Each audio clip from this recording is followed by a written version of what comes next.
Bos, siapa nih yang tertarik buat usaha hidroponik? Faktanya, usaha ini memang punya peluang cuan yang besar, bos. Makanya pamornya nggak pernah usai. Malah nih, tumbuh pemain-pemain baru yang menjual sayuran segar dari lahan pertanian modern. Salah satunya bisnis hidroponik secara vertikal. Halo bos, perkenalkan nama saya Nova, saya owner dari Ladang Farm. Ladang Farm ini pertanian berbasis iot dengan struktur vertical farming di tengah kota, di kota Jakarta. Penasaran?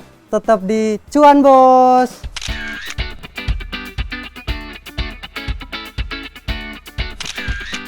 Dari sinilah cerita dimulai. Ladang Farm hadir dari riset kecil di Pondok Labu dan SCBD. Di SCBD itu cuma hanya tinggi 3 meter, ya kurang lebih sekitaran ada 6 meter persegi lah di situ. Itu hanya sedikit kecil, tetapi bikin yang lebih ekstrim juga di Pondok Labu. Nah itu kita bikin di tahun 2020. Hingga berkembang menjadi vertical farming modern dengan tinggi 18 meter. Jelas, ini jadi cara baru buat main di lini usaha hidroponik di tengah kota yang lahannya terbatas.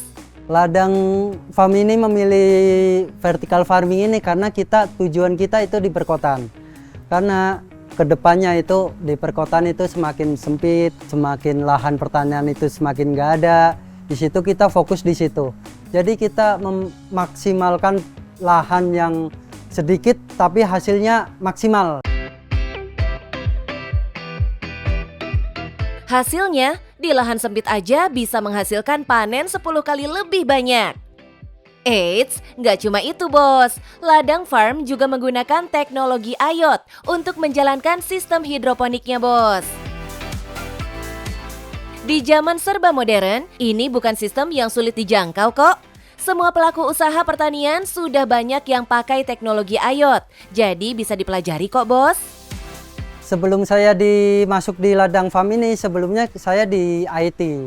IT saya kenal saudara di bidang IT tersebut. Dari situ kita membangunlah berdirinya Ladang Farm ini.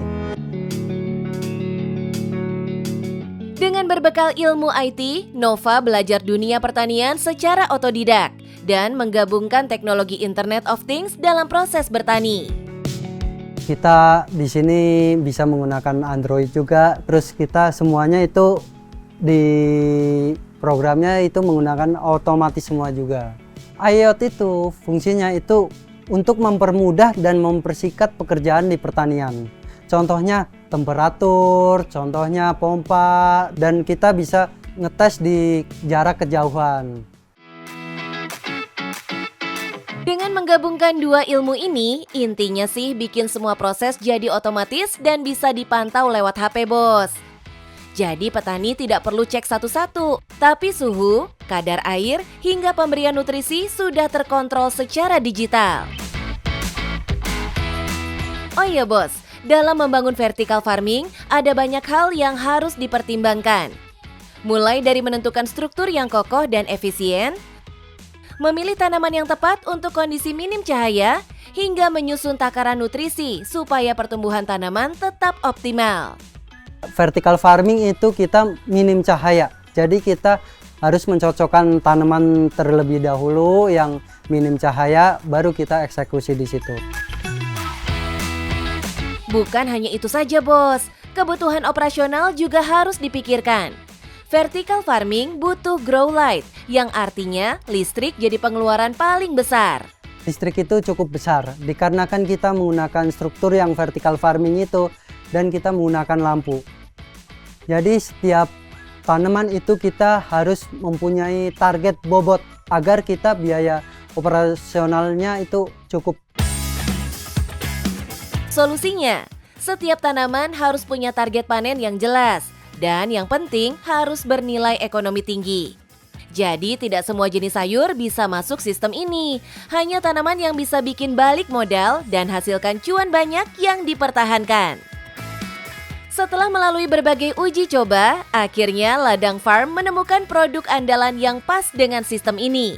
Bukan sekedar selada yang terdapat di hidroponik biasa, Tapi daun basil yang aromanya kuat dan banyak dicari pasar restoran Eropa.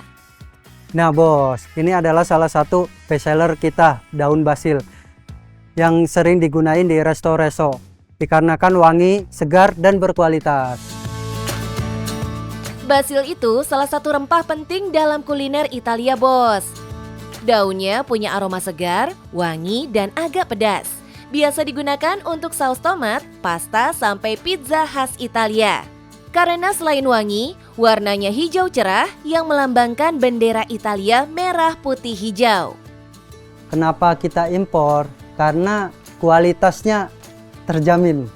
Pertumbuhan dari kita mulai persemaian, pertumbuhannya hampir 90-95%. Gak heran, hasilnya bisa konsisten. Ditambah lagi perawatannya pun terkontrol. Kalau perawatan khusus itu hanya perawatan nih hama aja.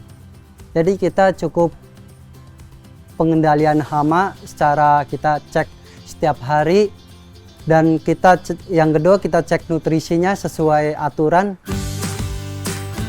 Artinya daun basil dari ladang farm ini bukan sekedar hijau-hijauan biasa, tapi hasil dari kombinasi riset, teknologi, dan benih berkualitas. Produk bestseller ladang farm ini kita ada dua, itu Thai basil dan Italian basil. Itu bestseller kita. Aromanya bikin hidangan lebih autentik. Makanya resto-resto Eropa di Jakarta rela langganan ke ladang farm, bos. Resto yang kita sudah langganan udah hampir lama ini, kita ada PT Arena, terus itu ada Mama Rosi, ada Pipo, dan masih banyak lagi. Bahkan chef restoran Mama Rosi yang warga asli Italia bilang kalau aroma basil dari ladang farm ini mirip banget sama yang tumbuh langsung di Italia.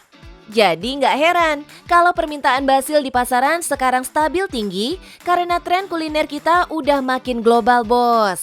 Setiap bulan habisnya itu kurang lebih kalau Thai basil sama Italian basil itu kita ada 400 kilo, 500 kilo. Bayangin, bos, Thai basil harganya 75.000 per kilo, Italian basil 80.000 per kilo. Kalau sebulan terjual 500 kilo, omset dari basil aja udah tembus 40 jutaan. Itu baru dari satu produk loh. Padahal setiap panen, ladang farm bisa ngeluarin hampir 2 ton sayuran premium lainnya. Jadi kalau di total, omset per panen dari ladang farm bisa tembus ratusan juta, bos. Nah, gimana bos? Cukup menarik bukan ladang farm ini? Bagi kalian yang mau mulai hidroponik bisa belajar dari internet, dari buku, bahkan bisa dari lahan kecil di rumah. Dan yang paling penting, cuan bos!